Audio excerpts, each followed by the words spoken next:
สังฆบูชามหาปุพพาวะโหสังฆาภิปูชยามิชาโลสาธุสเกกเมจรูเปสิริสิตาเต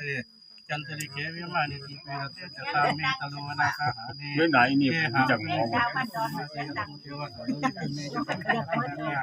ติสัตตาสันติเกมุนิวัตระวัจนังสาธุโมเมสรันตุธรรมสาวนักกะโลอายัมปะทันตาธรรมสาวนักกะโลอายัมปะทันตาธรรมสาวนักกะโลอายัมปะทันตา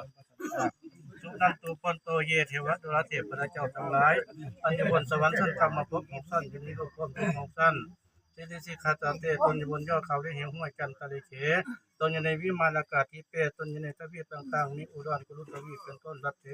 ตนอยู่ในภูเก็ตไทยคาเมตนอยู่ในหมู่บ้านตะลุวนาคาหานีตนอยู่ในพงไผ่และป่าไม้ชีหาประตูเสด็จตนอยู่ตามเรือนตามไร่นาทุกแห่งภูมิมาตนอยู่ติดภาคเพื่อนอันนี้แม่ธรณีเป็นเข้าสระทวีสัมเมตนอยู่ในแม่น้ำและคลองสมุทรยักษ์คันทัพนาคาพระเจ้าบุเรศวรเป็นราชาแห่งยักษ์คนทันและพญานาคที่สันตาสันติเกยนิภูเขาเชิญใหญ่จงเสด็จลงมา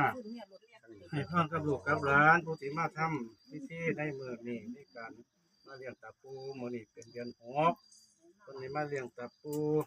ขอให้ปูมาเชิญลูกน้องเลี้ยงมาเบิดสุขูสุตนนั่นละอิมินาสกาเลนะ